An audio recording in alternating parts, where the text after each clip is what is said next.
Buenos días, bienvenidos a las entrevistas en Religión Digital. Hoy nos acompaña Luis Miguel Modino, por fin en presencia mortal. ¿Cómo estás?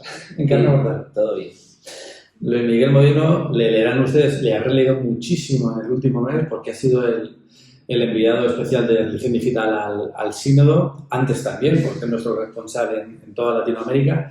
Ha hecho un trabajazo, a él no le gusta que lo digamos, pero ya que estamos aquí lo vamos a decir, que ha posicionado a nuestra web como el lugar donde más se ha informado, en castellano al menos, del Sínodo. Acaba de venir y antes de irse para su tierra, él es un misionero madrileño, pero vive y sueña en Brasil, pues queríamos conversar con él para que, en primer lugar, agradecerte el trabajo, como siempre, el cariño, y luego que nos contaras un poquito. Has estado allí en el Sínodo. Una primera impresión, ¿qué te ha parecido lo que has vivido durante ese mes largo en Roma? Yo creo que los primeros días se dijo que este sínodo o esta primera sesión de la Asamblea era para aprender a ser una iglesia sinodal y para intentar que eso sea asumido en todos los niveles de iglesia. Y en ese sentido yo creo que sí que se ha conseguido un poco avanzar, porque yo vengo de Latinoamérica y, por ejemplo, en Brasil, en muchos lugares en Brasil, esa sinodalidad es algo que está más avanzado, pero entiendo que es más natural. Es más natural, está más asumido, es algo que no hay que hablar sobre eso. Pero entiendo que en otras latitudes eso es algo completamente nuevo. Y el mostrar que eso funciona en algunos lugares y que es posible, aunque siempre va a haber resistencia, siempre va a haber gente que se va a rebelar contra eso, ya es un buen primer paso para la segunda etapa, que se supone que será más decisiva. ¿Cómo se vive la sinodalidad en Roma? ¿Se puede ser sinodal en Roma, en el Vaticano, con la estructura tan anquilosada que al menos históricamente siempre ha tenido? ¿O también se está notando ese ambiente sinodal dentro de los muros del Vaticano? Yo creo que poco a poco el estilo del Papa Francisco va calando, y el principal impulsor de este sínodo ha sido él, claramente. Es algo que ya tenía en mente desde hace varios años, probablemente desde el inicio de su pontificado, y que fue dando pasos concretos a lo largo de por lo menos los últimos 5 años. Primero convocó el sínodo para la Amazonía, que ya se llevó a cabo un proceso de escucha muy amplio para ser un sínodo regional. Después, cuando los obispos de América Latina le plantearon la posibilidad de una sexta conferencia del episcopado, dijo que sería mejor hacer una asamblea eclesial, y ahí sí que ya se vieron muchas cosas de las que ahora han aparecido en el sínodo a nivel universal. Esos círculos menores que en aquel tiempo fueron virtuales. Y esas mesas redondas de las que hablan Cherny y Barreto. Estuvieron en aquel, eran 1000 personas, 100 o menos en México. Yo recuerdo que estuve allí y ya se dieron pasos en ese sentido importantes. Ya había círculos menores donde había obispos, donde había laicos, y ahí la mayoría eran laicos, porque en aquella asamblea eclesial 20% eran obispos, 20% diáconos y curas, 20% representantes de la vida religiosa y 40% laicos y laicas. Y había muchas mujeres ya en aquella asamblea eclesial. Poco a poco eso se ha ido concretizando y se ha ido trayendo para Roma. Tanto el cardenal Grey como el cardenal Holling reconocieron abiertamente la importancia de esa asamblea y llegaron a decir en un encuentro con los latinoamericanos que probablemente sin esa asamblea no hubiese sido posible dar estos pasos en esta primera etapa de la asamblea sinodal, pero yo creo que poco a poco se va asumiendo. No es fácil cambiar una estructura de 2000 años, claro, y no podemos pretender que las cosas cambien de un día para otro. Yo siempre digo que nada empieza con nosotros y nada acabará con nosotros, pero hay que ir dando pasos. Desde Roma, en ese día a día, ¿qué es lo que más te ha sorprendido para bien?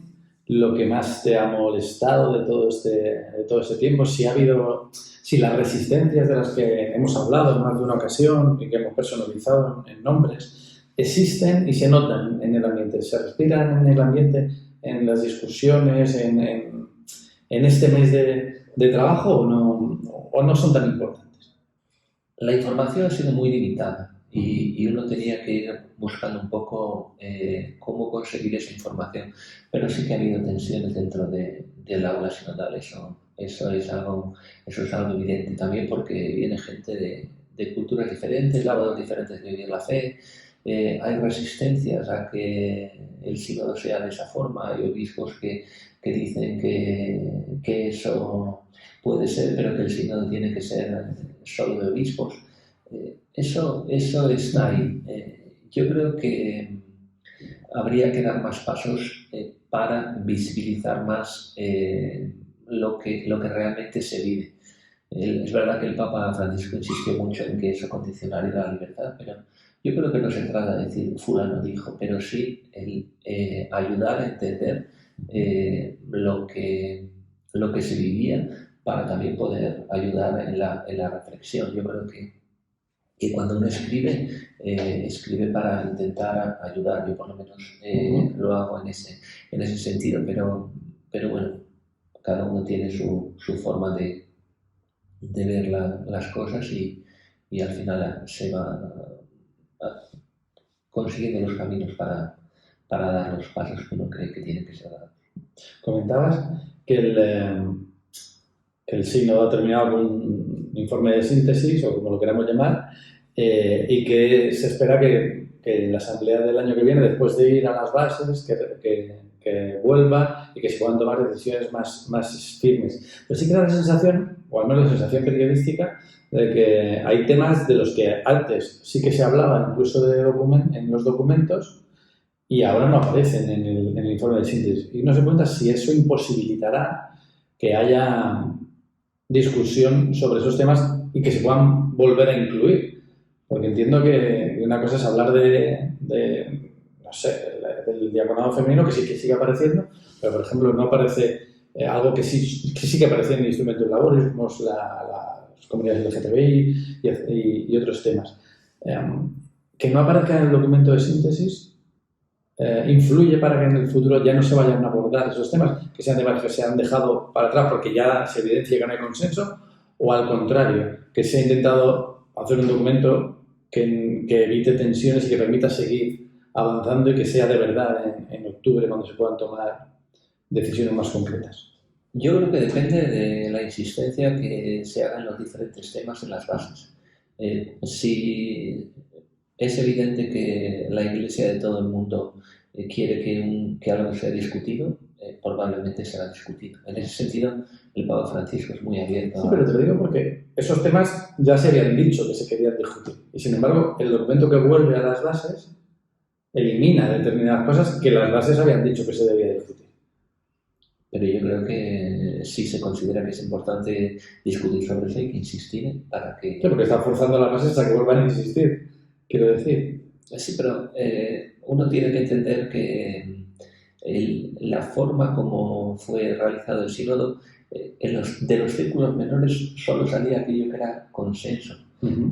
Los temas polémicos normalmente no aparecían en los relatorios y eso hace que probablemente se hayan apagado algunos temas, porque las tensiones en los temas polémicos son evidentes. Se ha visto en el tema del diaconado que apenas apunta a algo. Han tenido, aunque todo sea aprobado por más de 2/3, se ha notado claramente que cuando había un sector en contra, el número de votos al menos. No, eso es evidente y no se puede negar que es así, pero yo insisto en que todo el proceso sinodal ahora entra en un periodo, desde mi punto de vista, crítico. Y el riesgo es que la gente se olvide, porque a veces protestamos ante determinadas actitudes, pero no conseguimos sentarnos en una mesa y discutir abiertamente con quien piensa diferente.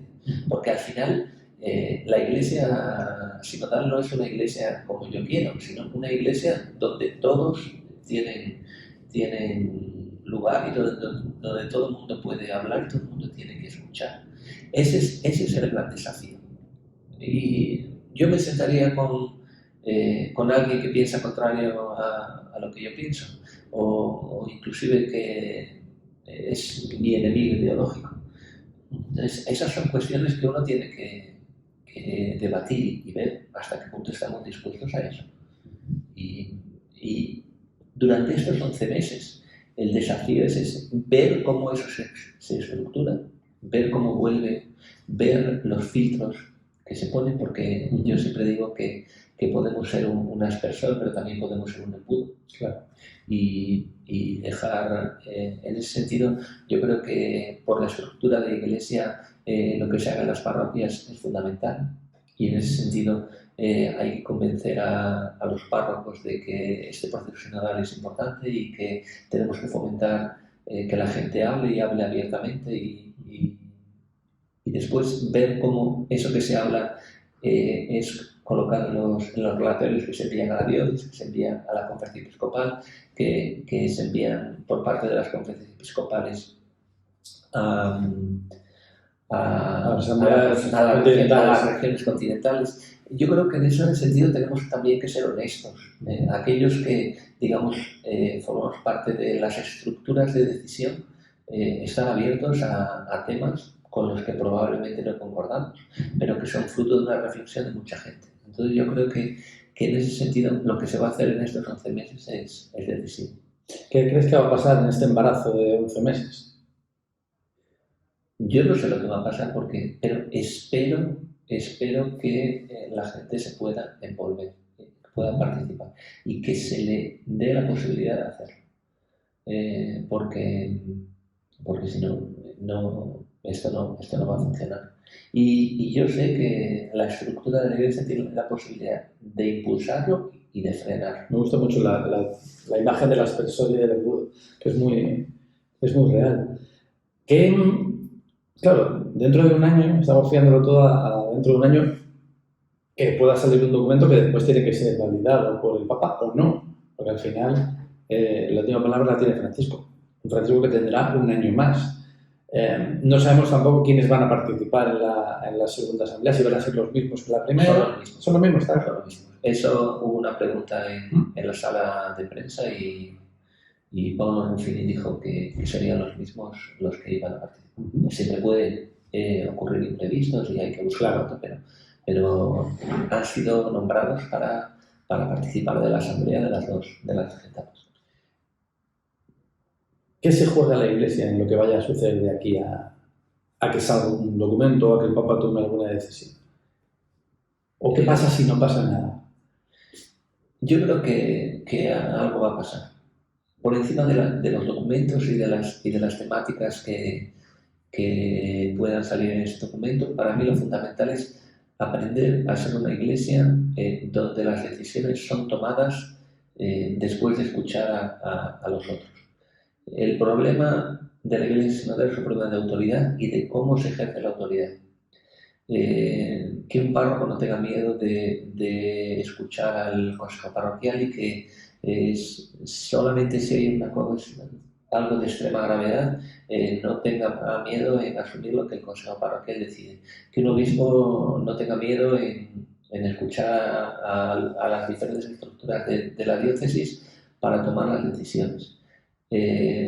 Yo creo que o entendemos que el ordeno y mando se acabó, o entendemos que los otros tienen que obedecerme porque yo soy cura en la parroquia, porque soy obispo en la diócesis, o esto no va a funcionar. Porque la sociedad actual vive parámetros completamente diferentes a esos.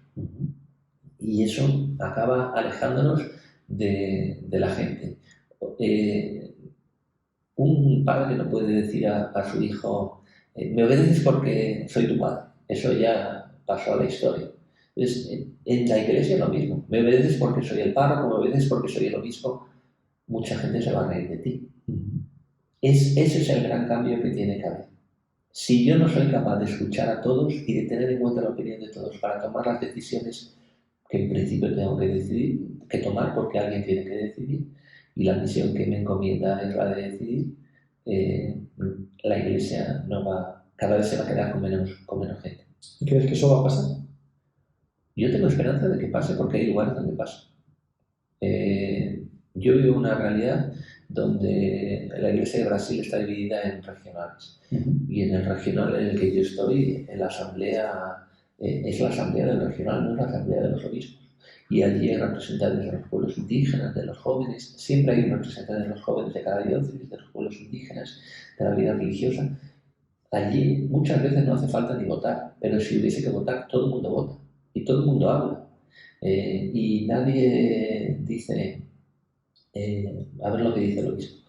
Eso es algo que es fundamental. Que aquí en Europa de momento parece impensable, porque tenemos una rémora institucional mucho más grande que la que se puede tener en otros rincones. Pero, por ejemplo, el arzobispo de Manaus, el cardenal Steiner, hubo una asamblea sinodal del año pasado y él decía abiertamente, yo evité votar porque creo que no tengo que votar, yo tengo que escuchar y después él sabe que decide y decide de hecho, pero lo hace a partir de aquello que ha escuchado. Ese es el gran paso que hay que dar. Ese es el gran paso que hay que dar. No tener miedo de sentarse en una mesa con alguien que piensa diferente. No tener miedo de sentarse en una mesa y no tener miedo de decir, pues aquí las mujeres también deciden. O también opinan para poder decidir.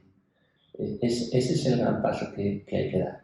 Eso de lo que diga el señor cura, yo creo que no, que ya se debería haber pasado la historia. Yo estoy de acuerdo, Miguel. Muchísimas gracias por este mes, gracias por lo que sigues haciendo con Dirección Digital y también, de alguna manera, desde aquí también, por la construcción de esa iglesia para todos. Y esperaremos a la próxima, a estos 11 meses y después a lo que suceda en octubre. Nos ayudarás a contarlo, espero. Y nada, muchas gracias y buen viaje de regreso, que supongo que tendrás ganas de volver a tu otra patria, a Brasil. Sí, porque al final la vida de uno está allí, pero yo creo que no podemos perder la esperanza. No adelantemos decisiones de algo que está todavía en proceso, muy en proceso. Sigamos adelante en todo caso. Muchas gracias, Luis. Y a ustedes pues les esperamos en nuevas ediciones de las entrevistas en Religión Digital. Muy buenos días.